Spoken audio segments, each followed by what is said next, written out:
their own version of the taper, which they did, but they surprised the markets by indicating that they would not raise rates above zero, where they're stuck, until the summer of 2019.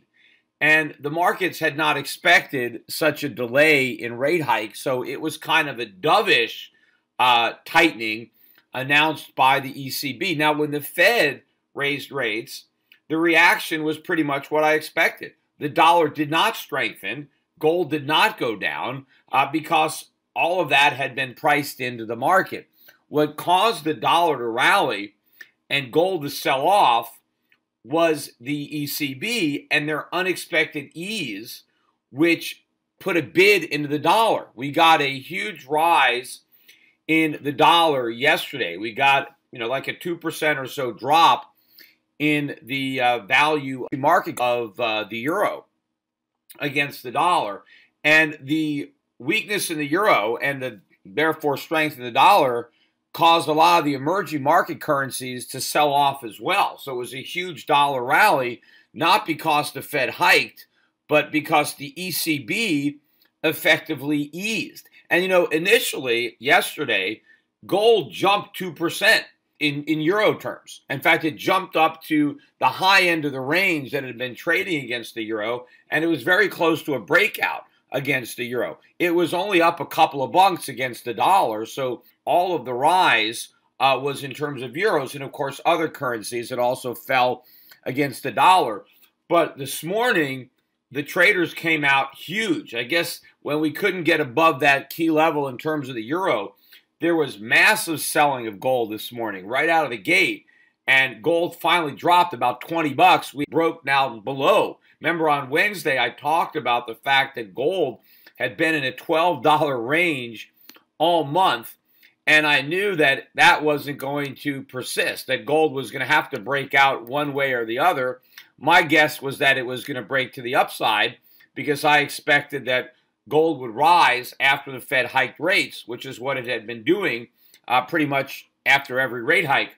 But I think what I didn't expect was the ECB to come out with an effective ease, and that's what caused gold to break out of that range. So I was right about the breakout, but I guessed wrong as far as which way we would go because we ended up down. We were down about 23 bucks today. Gold closed just below 1280. And so now either we're going to continue to break down near 1250, or maybe this is a little bit of a head fake. And normally sometimes before a market goes in one direction, it'll head fake the other direction to stop some people out.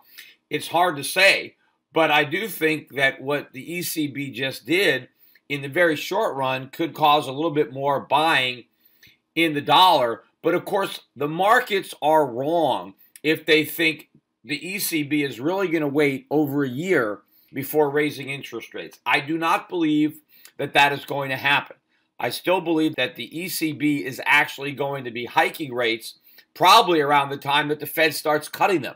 So this whole idea that America is going to keep tightening while the rest of the world is easing is wrong.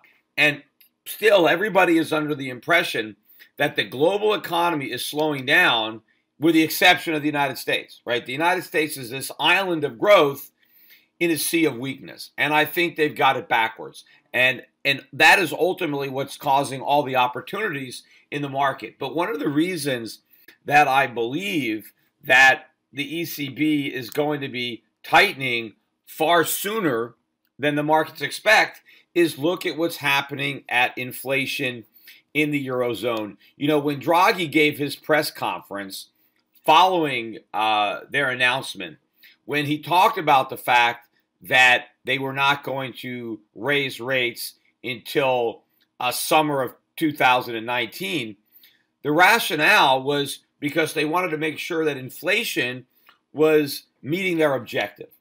And their objective is to have inflation close to but less than 2%, right? That's their policy goal. Now, of course, the original policy goal of the ECB was just to have inflation less than 2%.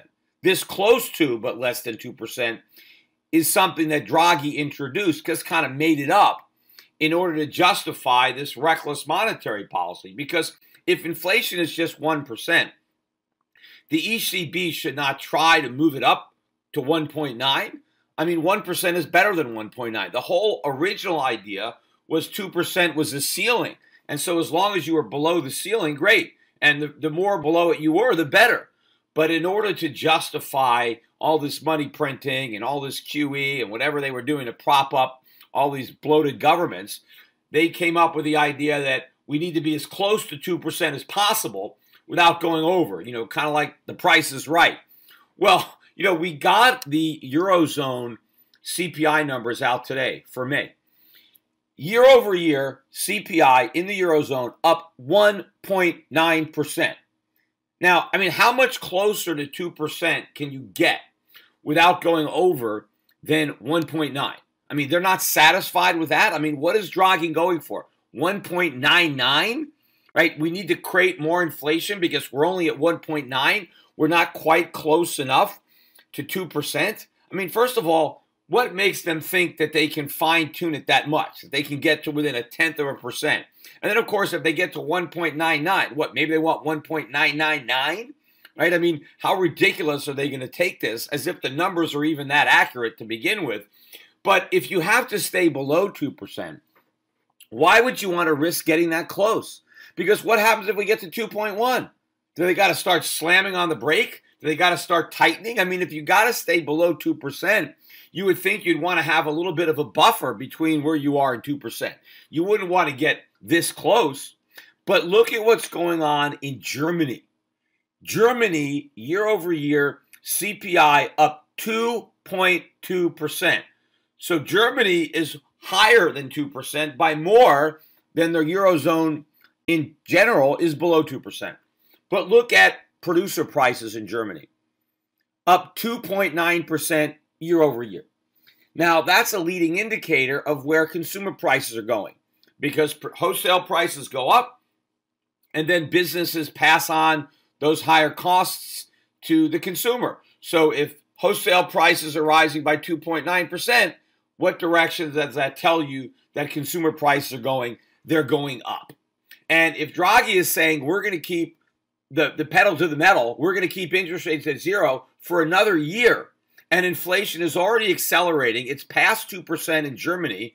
Clearly, it's going to pass 2% in the rest of the Eurozone. Where is it going to be a year from now? I mean, 2.5% in the Eurozone, 3% in Germany, maybe more. Is the Bundesbank going to sit back with inflation running out of control and just allow the ECB to keep interest rates at zero based on the fact that their goal is to get inflation close to 2% when it's already above 2%? So I think everybody just assuming that the ECB is going to leave rates at zero for all this time, I think they're wrong.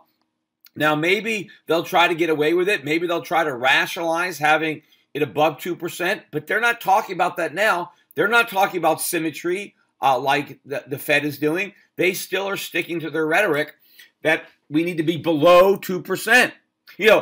I missed this in the press conference from Wednesday with Powell, but he was talking about inflation and he made a Freudian slip. He said that we are going to make sure to keep inflation above 2%.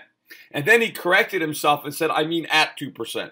But even though he went back and corrected himself, I think that was a Freudian slip because he knows the goal is to keep inflation above 2%, or not even a goal. He knows inflation is going to be above 2%, so he might as well pretend that's his goal because that's what's going to happen. So at least he can claim that he's getting success. But the ECB, they cannot have inflation above 2%. Now, maybe they're going to say, well, it's the core that we want to have below, because the core is still a little bit below 1.9. I forget, maybe 1.7 on the core. But they have to keep headline inflation below 2%. I don't think Germany, the Bundesbank, is going to allow the ECB to come out and say, oh, now we're switching up and now we just care about the core CPI and they don't care about headline, but because headline is what everybody buys. And, those are the prices that people actually pay. And I don't think they're going to allow, let's not count food, let's not count energy. The Bundesbank is a very staunch inflation-fighting bank, and they are able to give the ECB this leeway because, inflation was still below 2%. of course, officially, I'm sure that their CPI is not accurate, just like ours. So if they're at 1.9% officially, I'm sure unofficially it's higher than that. But it's already higher than that in Germany. That's obviously pissing off the German bankers. And by the time Eurozone inflation gets to 2.1, 2.2, we'll probably be at 2.5 in Germany, maybe more. And so I think the markets have this wrong. But I also think they have it wrong to think that the Fed is going to be able to continue to tighten and that the U.S. economy is just going to be fine, that the U.S. markets are going to be fine. It's not. In fact, the inflation problem, too, it's not just in the Eurozone. I mean, we've got an inflation problem in the United States. In fact, yesterday we got the import prices that came out year over year up 4.3%. And this is before the new tariffs that are coming out. We got prices up 4.3%. Obviously, we have to buy those imports. That's why they're coming in. Those things are being driven by inflation. In fact, we got the retail sales numbers that also came out yesterday, most recent month, up 0.8%, which was much higher than everybody expected.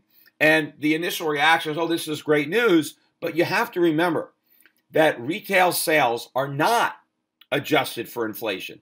They are just measuring the dollar price of what's sold. And I believe that that jump is not because consumers bought more stuff.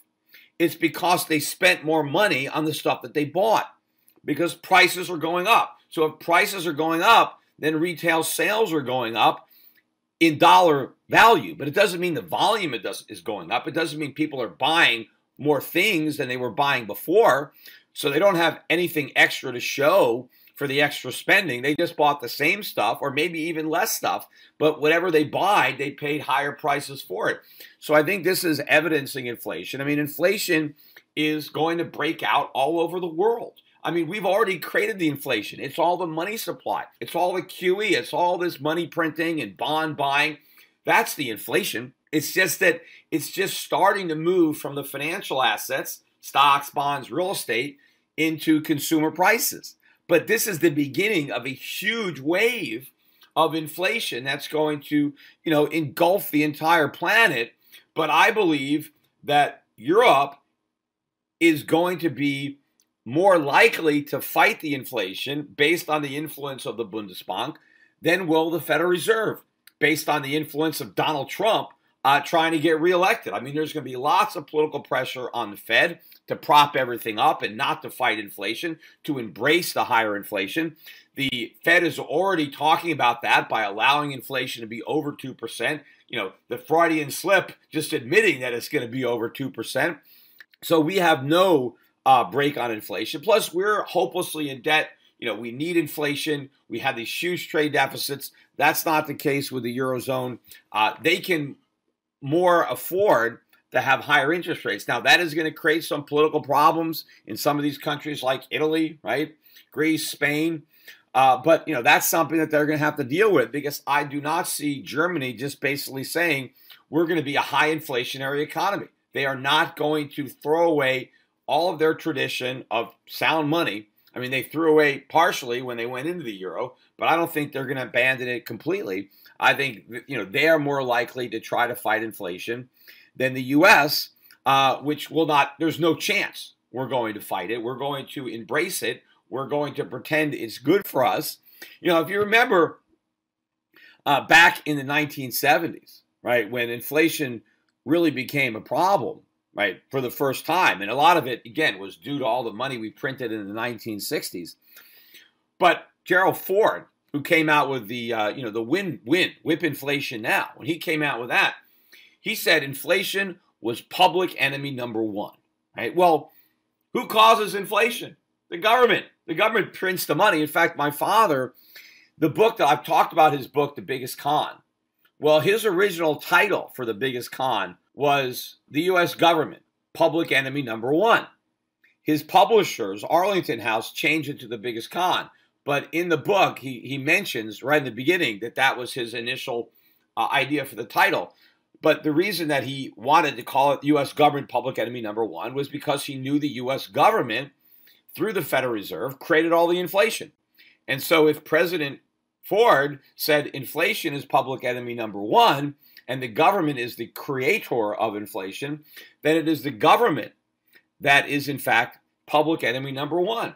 And why is inflation public enemy number one? Because it robs the public of their wealth. It robs the public of their purchasing power. And that is exactly what is going to happen, right? Rather than governments defaulting on their debts, they are just going to inflate them away. So they're not going to take away your money. They're not going to rob you of your money. They are going to rob your money of its purchasing power. But the net effect is the same. The difference is how you plan for it, how you protect yourself. And of course, the government creates all this inflation, but they never accept responsibility for it. In fact, Donald Trump, again, just the other day, was out there blaming OPEC for rising oil prices, right? Well, if Trump thinks oil prices are rising now, although they were down quite a bit today, everything was down today except for the dollar and U.S. Treasuries. But if Trump thinks the price of oil is going up fast now, wait till he sees what happens once the Fed has to monetize the deficits that he's created by increasing government spending and cutting taxes. Because, back when Nixon was president and we had this big spike up in oil, of course, Nixon and everybody was blaming OPEC, saying, oh, you guys are jacking up the price of oil. But OPEC wasn't increasing the price of oil.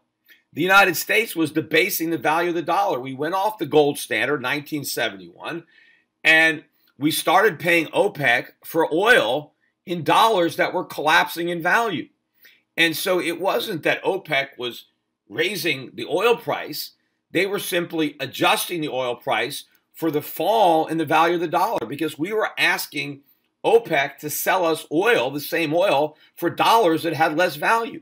Well, when OPEC sells us their oil, they got to turn around and buy stuff with the money, but the price of all the stuff was going up because we were debasing our money. So it wasn't OPEC's fault for raising prices. It was the U.S. government's fault for debasing the dollar so that we were using to buy the oil.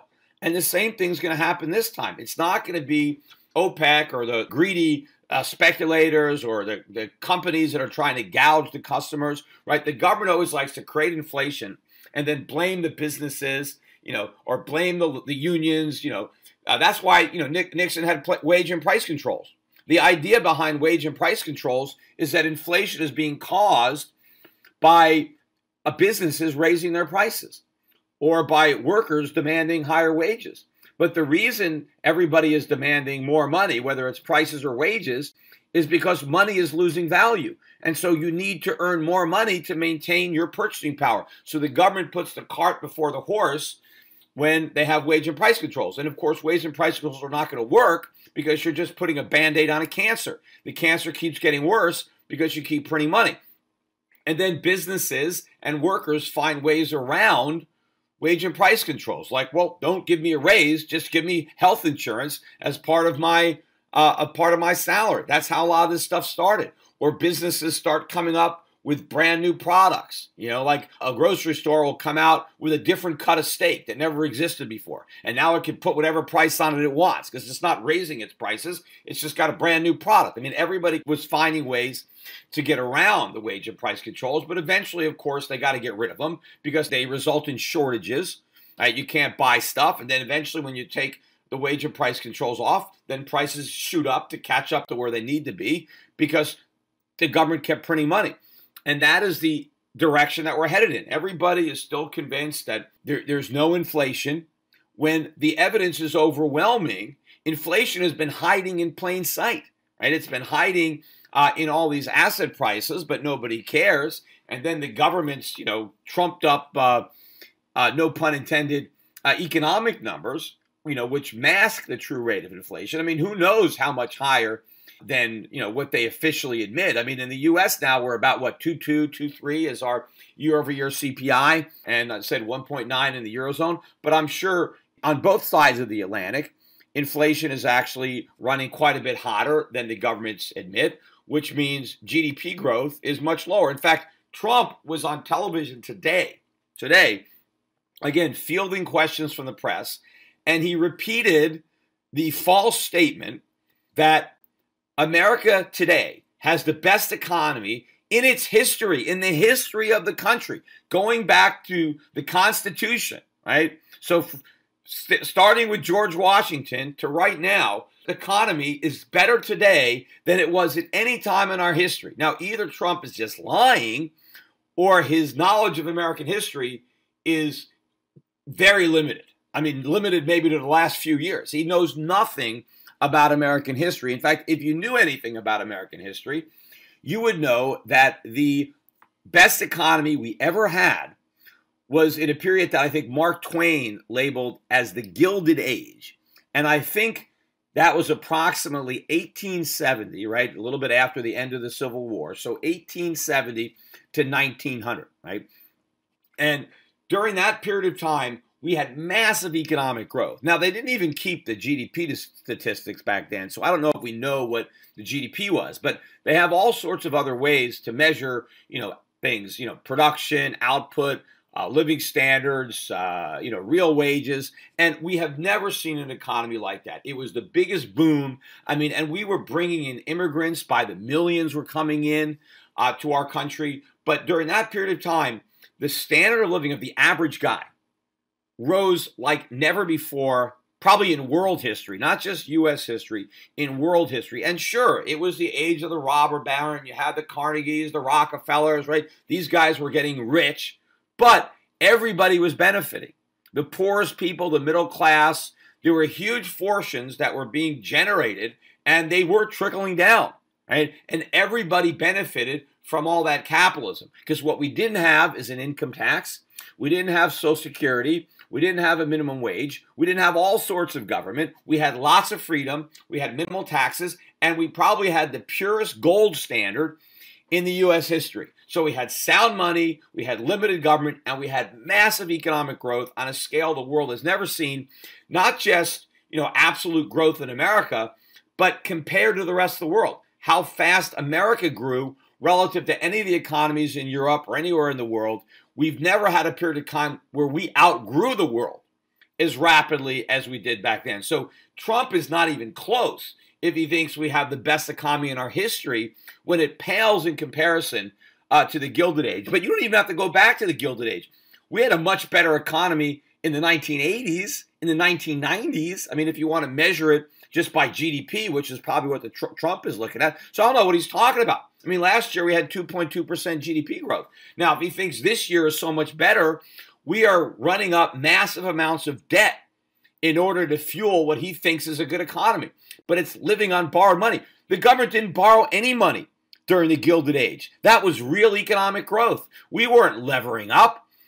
That was legitimate. Today, whatever growth we have is at the expense of a collapse tomorrow. We're borrowing all the money, right? Our GDP is growing much slower than our debt, right? So that's not real, right? But Trump keeps reiterating these lies, and everybody's still buying it. That's still the mentality out there, that everything is great in America, and the rest of the world is in trouble, and there's the demand for dollars. I mean, I mentioned before on another podcast how crazy it is that people think that the fact that we're going to have so much debt, that we're going to be selling $2 trillion worth of treasuries, that somehow that's going to make the dollar go up, because now everyone's going to have to buy dollars to load up on those treasuries. Why would anybody want those treasuries? That's probably the worst place you could put your money, but people are jumping to these erroneous conclusions.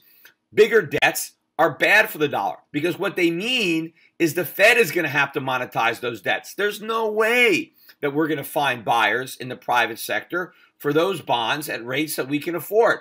It's going to have to be the Fed. People are delusional if they think the Fed is actually going to shrink its balance sheet. But right now, delusion is what's ruling the day. In fact, look at how everybody reacted today to the new trade war, right? Trump announced today new tariffs, $50 billion worth of tariffs on China. And the initial reaction is, this is good for the dollar. Why? Why is a trade war good for the dollar? Because people think, well, if we have tariffs, then America's trade deficit is going to go down, and therefore that's going to be good for the dollar. Well, first of all, our trade deficit is enormous. It should be much worse for the dollar than it is. Even if the tariffs shrink the trade deficit, it's not going away. We're still going to have a huge trade deficit.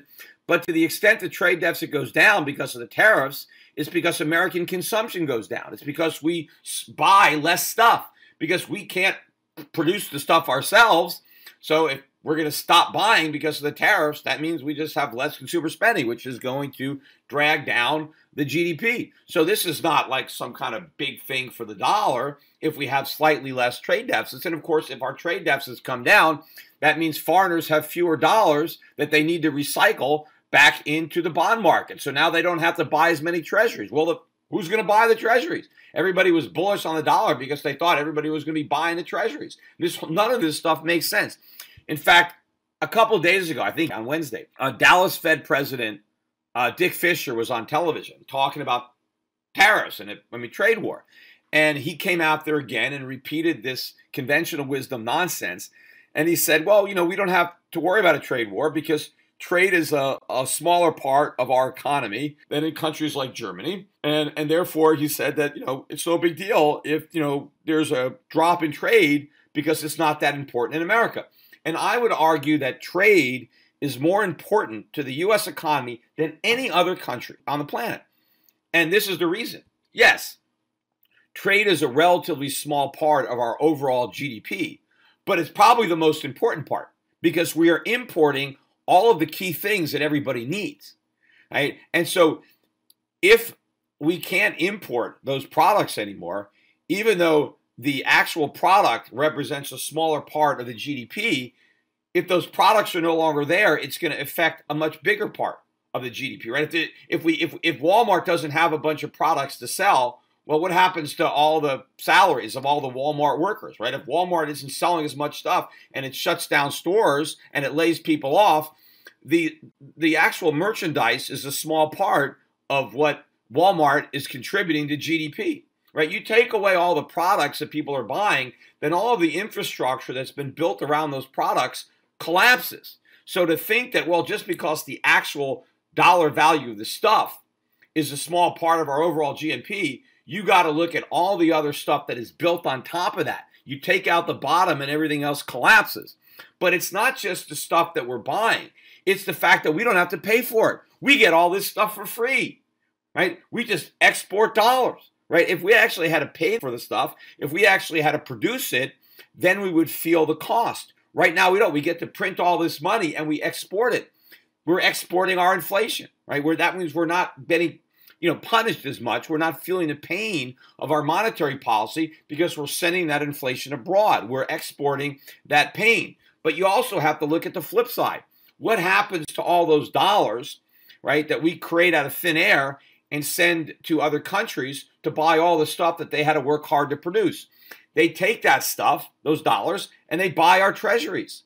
They loan it right back to us. So that's keeping interest rates down. So our trade deficits, which are enormous and which are a big problem, and it's evidence of an even bigger problem, and we're basically, bankrupting the country. We're just selling off our assets and going into debt. But in the short run, yeah, it's great because we live beyond our means.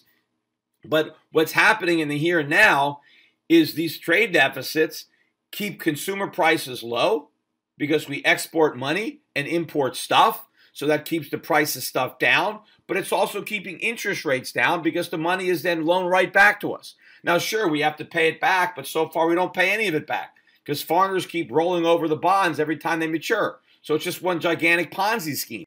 But we're benefiting from that Ponzi scheme and that it's propping up our entire economy. So if the trade deficits went away, the U.S. economy would collapse because we'd have nothing to buy and interest rates would be sky high. So guys like, Dick Fisher still don't appreciate how much our current phony economy depends on the perpetuation of this relationship where we run huge trade deficits that the world recycles. Now, in the long run, this is terrible for us. But no one cares about the long run. All they care about is how to keep the scheme going, up until the next election. Which, brings me to the point that I don't know that they can do it until the next presidential election. I mean, right now, all they care about are the midterm elections coming up in November. They want to keep this whole thing going until then, which potentially is why the Fed may not raise interest rates twice this year. I mean, in November, the December one would be after the election. But if things start slipping between now and November, then there will be that pressure on the Fed to do something to help keep the music going, right? To help keep propping up the markets. But right now, nobody is thinking about that. Nobody is actually looking at the facts. They're just operating in this delusion. And, just like all of these delusions, eventually reality rears its head. And when it does, right, it is a huge market moving event because nobody is prepared for it, because nobody understands it. And we also got the industrial production numbers come out today. Not many people talking about it. I mean, we had the biggest drop in auto production in 5 years. I mean, the number came out negative, which was a surprise. But look at what's going on with the auto sector. I mean, I've been talking about the auto bubble for years. It's obvious now the air is coming out of it. And of course, people buy cars on credit. So as interest rates go up, I mean, a lot of these cars are becoming more expensive. But it's not just the auto market. Look at the housing market. Look at the home building stocks. They're all in bear markets, right? Despite the fact that the NASDAQ made a new high this week, right? You've got bear markets in the home builders. So you got auto slowing down and you got home building slowing down. Why is home building slowing down? Mortgage rates are going up. Houses are becoming more expensive, but the cost of building is going up. Raw material prices are rising. The cost of insuring a home. If you buy a house, you got to get insurance. Well, insurance rates are rising. Plus, these insurance companies have to make up for big losses that they had with natural disasters. But these tariffs that Trump is imposing on steel, you use a lot of steel when you're building a house. And if the price of steel goes up, well, then it costs more to build a house. So you've got the auto sector rolling over. You've got the housing sector rolling over. These are important sectors when it comes to employment. Right? A lot of jobs in construction, a lot of jobs associated with the auto industry. These are the higher paying jobs too. If these sectors are turning down, then what's going to happen to the economy? I mean, people could be operating, I said, in this delusion. They're heading for a cliff and they're ignoring all the road signs, that say danger ahead. They're just, nothing phases them until by the time they get to the cliff, they're too close to slow down and they end up going over the edge of it. And that's exactly where we're headed. We're headed for the edge of a cliff, and most of the people are going to go right over that cliff because they have no idea it's coming. But what I'm doing and what I'm, advising my clients to do is prepare for it. I understand what these signs mean. I know what's happening up ahead, right? I don't know exactly the path to get there, but I understand what the signs are telling me, and I know where we're headed. And to me, everything else is just noise. What I'm seeing in the real world, right? Despite what the government wants me to believe, what I can actually tell is happening is validating what I've been saying. And I know people want to say, oh, Peter, you've been saying this stuff for a long time. I have been, and I think that what I've been saying is correct.